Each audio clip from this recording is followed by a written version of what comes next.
Picture this. Things were good, really good. You spent the weekend together, close, warm, connected, maybe the most physically and emotionally intimate you'd ever been with this person. And then, Monday comes. They're distant. One-word texts. I'm just tired. I need some space. Nothing's wrong. But something is wrong. You can feel it. And the cruelest part, the closer you got, the further they ran. If you've lived this, you already know the specific kind of pain I'm talking about. It's not a clean rejection, it's a vanishing. You keep replaying the weekend. What did I do? Was it too much? Did I say something wrong? Here's what I want to tell you right now, before anything else. You didn't do anything wrong. You got close, and for an avoidant nervous system, that is the trigger. Today, I'm going to break down exactly what happens inside the mind and body of an avoidant partner after physical and emotional intimacy, and I'm going to back this up with actual peer-reviewed research published in 2024 and 2025, not just opinions. Because you deserve more than they just have walls up. You deserve to understand the mechanism. Stay with me, because by the end of this video, the confusion you've been carrying is going to start making sense. Who this video is for. Before we go deep, let me be clear about who this video is for and what it isn't. This video is for anyone who has felt the pain of a partner who seems to run away right when things get good, who goes cold after physical closeness, who holds you at night and then doesn't text you for 3 days. I'm going to be honest about physical intimacy, skinship, touch, closeness, and sex, because that's the real conversation these viewers deserve, and there is serious science behind it. What this video is not. This is not about excusing harmful behavior. If your partner's withdrawal has crossed into emotional abuse, chronic neglect, or manipulation, that's a different video, and I'd encourage you to speak with a therapist.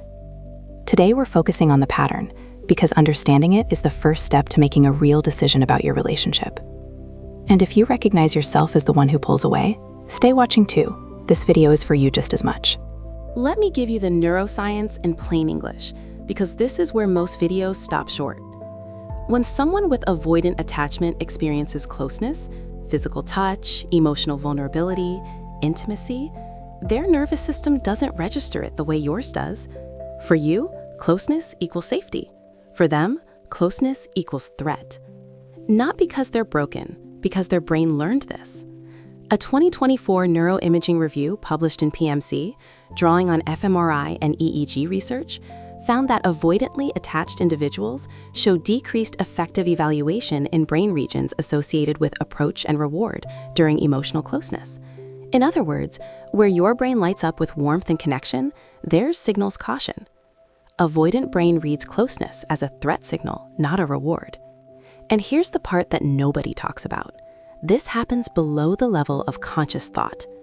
A landmark 2025 electrocortical study published in the International Journal of Psychology confirmed that avoidant individuals rely heavily on expressive suppression as their primary emotion regulation strategy, and they do it faster than securely attached people. Their brain suppresses the emotional signal almost immediately before they even consciously decide to. So when they go cold after intimacy, that isn't a choice they're making at a dinner table while thinking, I'm going to hurt this person today. Their nervous system is already in withdrawal mode before their conscious mind catches up. This is what researchers call the deactivation strategy. The attachment system fires. This person is close to me, I feel something, and then it shuts itself down, hard. Deactivation equals the nervous system's emergency brake on closeness. And the more intimate the moment, the harder the shutdown. Part 2, physical intimacy and skinship. Why touch triggers the retreat. Now let's talk about the part that really hurts, the physical side. Touch, skinship, physical closeness. You'd think that someone who avoids emotional intimacy would also avoid physical intimacy, but that's actually one of the biggest misconceptions. A 2025 study from the Attachment Project, drawing on established research by Gensler and Kearns, confirmed this counterintuitive finding. Avoidant individuals often separate physical and emotional intimacy entirely. They can engage physically, sometimes very willingly, while the emotional bond remains completely walled off. Think of it like this: sex without eye contact, cuddling that feels hollow, a kiss that's technically there but emotionally absent. Physical presence plus emotional absent equals the avoidant intimacy pattern. And here's where skinship, Everyday physical affection, like holding hands, casual touch, resting against each other, becomes its own battlefield. Research cited in the Attachment Project's 2025 analysis found that people high in attachment avoidance believe they are more likely to use touch to avoid a negative outcome than to move toward a positive one. They'll accept a hug to end a tense moment. They'll initiate physical contact to diffuse rather than deepen. This means your touch, which comes from a place of love and wanting connection, can feel like pressure to them. Not because you're doing anything wrong, because for their nervous system, your warmth arriving after an already emotionally loaded moment pushes them past what researchers call their window of tolerance. Window of tolerance equals the range where they can feel close without shutting down. And once they're outside that window, the deactivation kicks in. They go quiet, they need space, the warmth disappears. This is especially painful because from your side, nothing changed. You're still the same person you were 3 hours ago when everything felt perfect. But from their nervous system's perspective, the threat level just crossed a threshold. Part 3. Sex and the avoidant. The hard truth. Let me be direct here, because this is the conversation most creators avoid. For avoidantly attached individuals, sex and emotional intimacy are often processed as separate categories. A 2025 analysis in the On Attachment podcast, backed by clinical research, described it this way. Anxiously attached individuals seek sex as emotional connection. They want the closeness. But avoidantly attached individuals tend to approach sex primarily as a physical act. The idea of sex as an emotional, intimate experience can feel genuinely foreign or threatening. Anxious sex equals connection. Avoidant sex equals physical release. This creates a devastating mismatch in long-term relationships.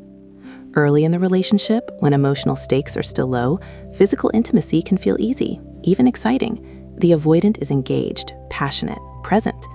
But as the relationship deepens and emotional expectations naturally increase, something shifts.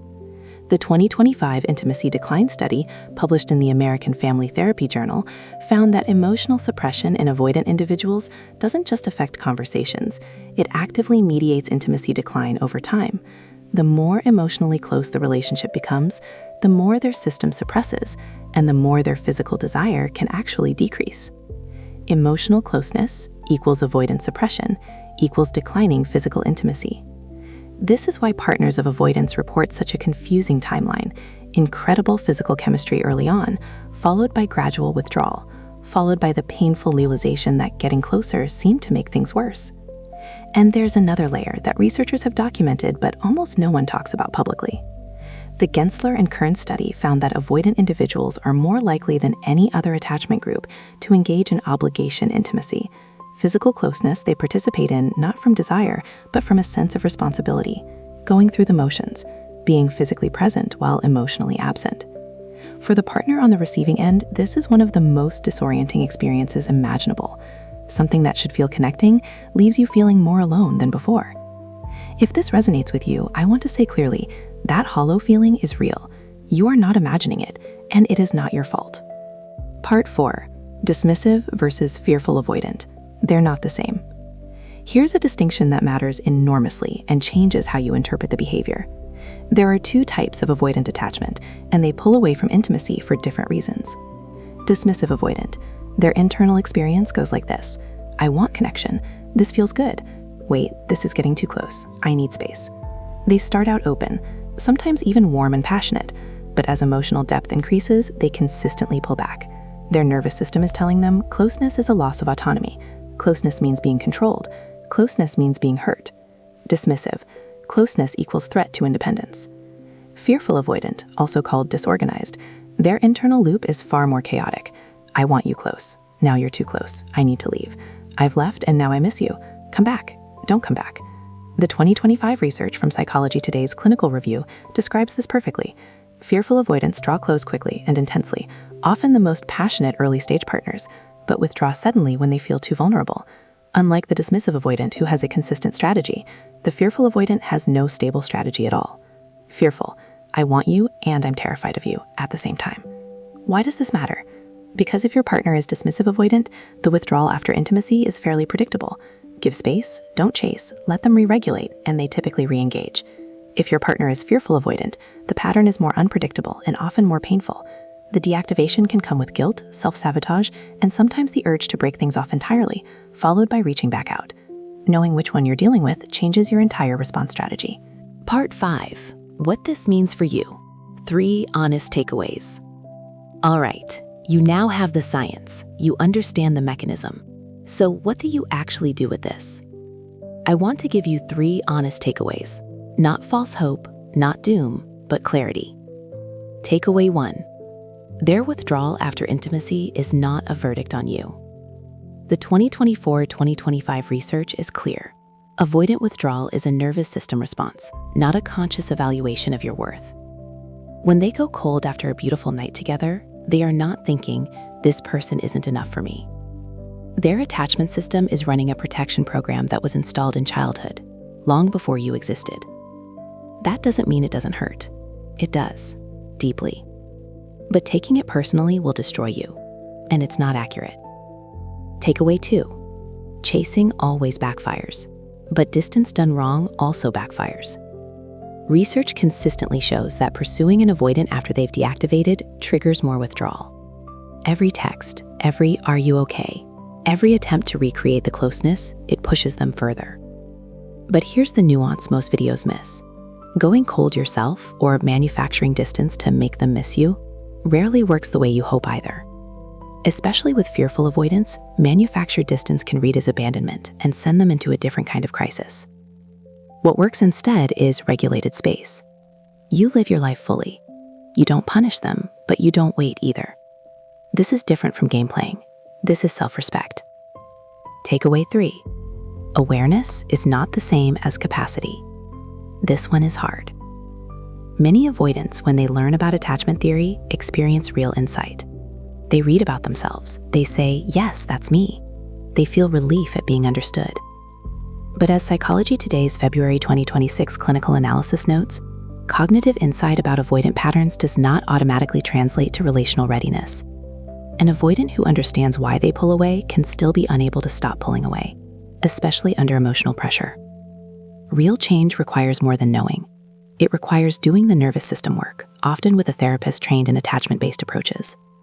So if your partner says, I know I have avoidant tendencies, but nothing changes, that's not a lie. It's a gap between understanding and capacity. And whether you wait for that gap to close, that's a decision only you can make. Closing.